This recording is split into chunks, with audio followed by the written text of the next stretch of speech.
大家好，欢迎再次来到光学作用，我是 Solen。在上期节目中，我分享了直播相关设备和软件设置。还记得当时我用到了3张采集卡来实现3个机位的直播切换。很多评论说这么多的机位是不是可以用导播台来实现呢？当然是可以的。我也很馋 Attend Mini Pro， 很多次几乎都要剁手了，无奈5000多块钱的售价还是很感人。便宜点的 Attend Mini 又没有最重要的多路监看功能，始终下不了手啊。但今天你看我手上拿的是什么？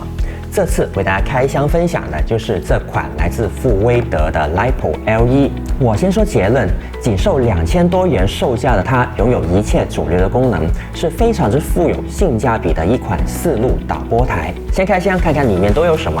第一个看到的是说明书然后电池取下，看到了它的主体，而这里面应该是它的一个电源线对。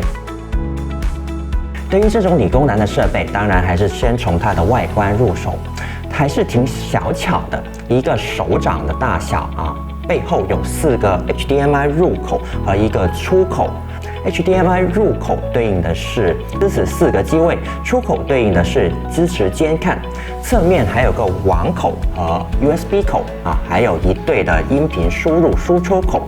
面板上最大的就是这个1、2、3、4的4路的按钮，中间有一个特色的 T bar 推杆，上面还有个小小的监看显示屏，左右旋钮控制按钮，还有一个 menu 的控制。现在我们插入4路 HDMI 线。话说 HDMI 线的另外一头是如何连相机的，我在之前的那期节目也有谈到有需要的同学可以回放一下。一切就绪后，就可以通过面板上面的这个小的一个监视器来预览到实时我们4路的一个情况。如果在户外没有多一个显示器拿来做监视器的情况下，这个小面板上的监视器还是很有用的。条件允许时，就可以通过 HDMI 2线的连接连接到一台显示器中，做一个实时的监看。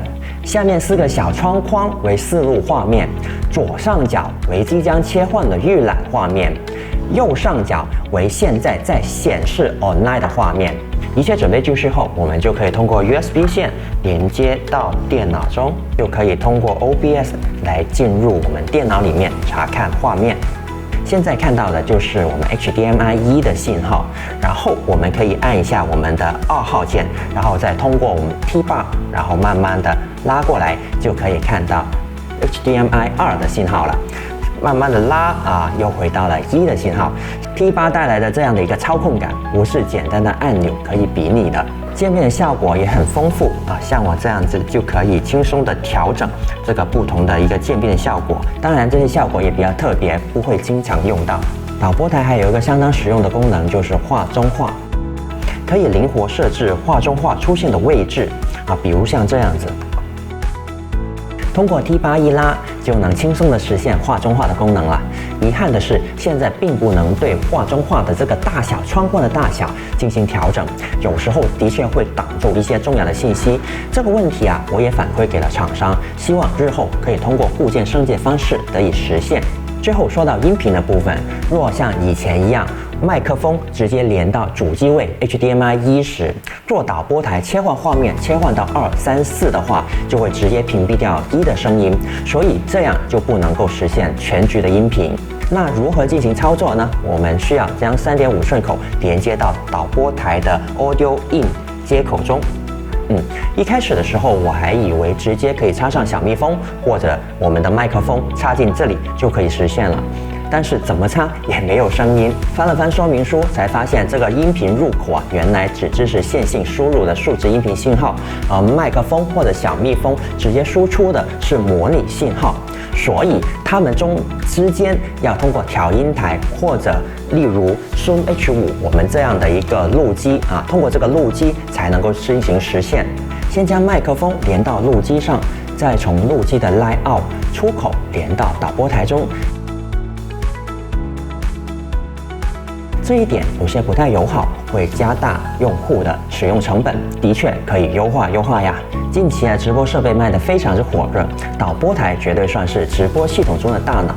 总的来说，对于这款仅售2000多元的导播台，还是相当高性价比的。在市场上无疑是一个搅局者。小巧的身板承载着4+1的输入输出，还送小监视器，对于单兵作战或者小团队的直播来说，绝对是一个福音啊！好了，这就是本期节目的所有内容了。